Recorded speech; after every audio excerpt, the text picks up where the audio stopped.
আসসালামু আলাইকুম। বাংলাদেশ বেতার রংপুর স্থানীয় খবরে আমন্ত্রণ জানাচ্ছি মনোয়ারা মুজাম্মেল রুমা।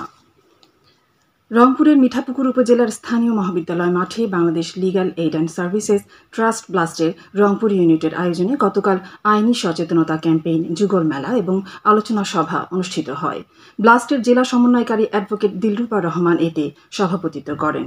এ সময় অতিরিক্ত public prosecutor advocate M Alam Lablu ও অ্যাডভোকেট আসমা আক্তার অন্যান্যের মধ্যে বক্তব্য রাখেন।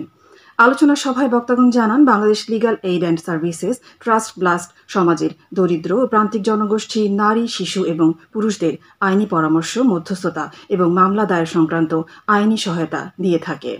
এছাড়া ব্লাস্ট তৃণমূল পর্যায়ে মানবাধিকার সচেতনতা বৃদ্ধিসহ মামলা নিষ্পত্তি ও মধ্যস্থতা পরিচালনা করে থাকে। বক্তাগণ আরও জানান, ব্লাস্ট দরিদ্র জনগোষ্ঠী, ক্ষুদ্র নৃগোষ্ঠী, আদিবাসী, দলিত, হরিজন, প্রতিবন্ধী, তৃতীয় লিঙ্গের ব্যক্তি, জলবায়ু প্রভাবে ক্ষতিগ্রস্ত ব্যক্তিসহ সকল নারী ও শিশুদের বিনামূল্যে আইনি পরামর্শ ও সহায়তা প্রদান করে থাকে। বাংলাদেশ ডায়াবেটিক সমিতি লালমনিরহাট জেলা শাখার বার্ষিক সাধারণ সভা গতকাল শহরের ডাক্তার সেলিমা রহমান ডায়াবেটিক ও জেনারেল হাসপাতালের হলরুমে অনুষ্ঠিত হয়েছে। অধ্যক্ষ আমিরুল হায়াত আহমেদ মুকুল এতে সভাপতিত্ব করেন। সভায় সমিতির সদস্য ও জেলা বিএনপির সভাপতি অধ্যক্ষ আসাদুল হাবিব দুলু এবং সদস্য সচিব অবসরপ্রাপ্ত কর্নেল মোহাম্মদ নিয়ামুল ইসলাম ফাতেমি, বীর প্রতীক অন্যান্যের মধ্যে উপস্থিত ছিলেন।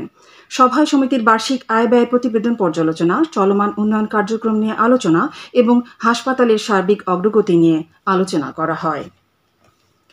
রংপুরের তারাগঞ্জ উপজেলায় হেরোইন ও নগদ অর্থ সহ 2 মাদক কারবারিকে গ্রেফতার করেছে পুলিশ। তারাগঞ্জ থানা পুলিশ গোপন সংবাদের ভিত্তিতে গতকাল উপজেলার কুরসা ইউনিয়নের অনন্তপুর হাজিপাড়া গ্রামে একটি বাড়িতে অভিযান চালিয়ে তাদের গ্রেফতার করে। এ সময় গ্রেফতারকৃতদের নিকট থেকে গাঁজা সহ নগদ 10,60,000-এর বেশি টাকা উদ্ধার করা হয়।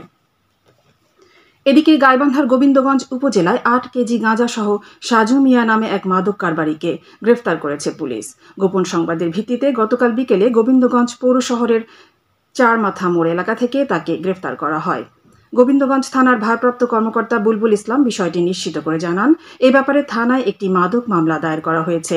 আটক মাদক কারবারিকে আদালতের মাধ্যমে কারাগারে পাঠানো হয়েছে। জয়পুরহাট সদর উপজেলায় 2টি গ্রামীণ সড়ক সংস্কারের কাজ এগিয়ে চলছে। এজন্য ব্যয় করা হচ্ছে 1,20,00,000 টাকা। প্রকল্পের আওতায় উপজেলার চক বরকত থেকে ভুটিয়াপাড়া এবং বানিয়াপাড়া থেকে ঘোনাপাড়া সড়কের 1 কিলোমিটারের বেশি অংশ সংস্কার করা হচ্ছে। স্থানীয় সরকার প্রকৌশল অধিদপ্তরের তত্ত্বাবধানে ইতোমধ্যে প্রকল্প দুটির 90% কাজ শেষ হয়েছে। বাকি কাজ আগামী মাসের মধ্যে শেষ হবে বলে আশা করা হচ্ছে। কুড়িগ্রামের চিলমারী উপজেলায় 6টি সরকারি প্রাথমিক বিদ্যালয়ের সীমানা প্রাচীর ও গেট নির্মাণ প্রকল্পের কাজ শেষ পর্যায়ে রয়েছে। এজন্য ব্যয় করা হচ্ছে 63 লাখের বেশি টাকা।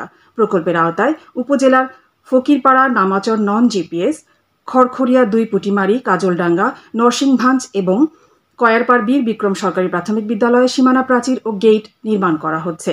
স্থানীয় সরকার প্রকৌশল অধিদপ্তরের তত্ত্বাবধানে ইতোমধ্যে এসব প্রকল্পের 95% কাজ শেষ হয়েছে।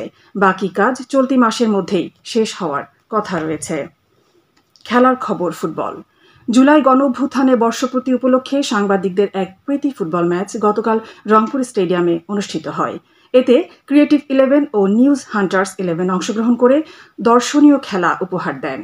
খেলাটি ট্রাইবেকারে 3-3 গোলে অমীমাংসিত থাকে।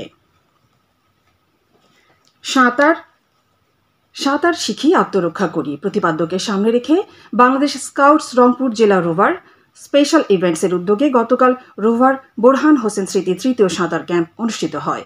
কারমেঘাল কলেজের অধ্যক্ষ ও রংপুর জেলা রোভারের কমিশনার প্রফেসর মোহাম্মদ মুস্তাফিজুর রহমান এর উদ্বোধন করেন। রংপুর জেলা সুইমিং পুল কমপ্লেক্সে আয়োজিত এই ক্যাম্পে জেলার বিভিন্ন শিক্ষা প্রতিষ্ঠান ও মুক্ত স্কাউট গ্রুপের শতাধিক রোভার স্কাউট ও গার্ল ইন রোভার স্কাউট সদস্যরা অংশগ্রহণ করেন। পরে অংশগ্রহণকারীদের মধ্যে সনদপত্র প্রদান করা হয়। সবশেষে আবহাওয়া।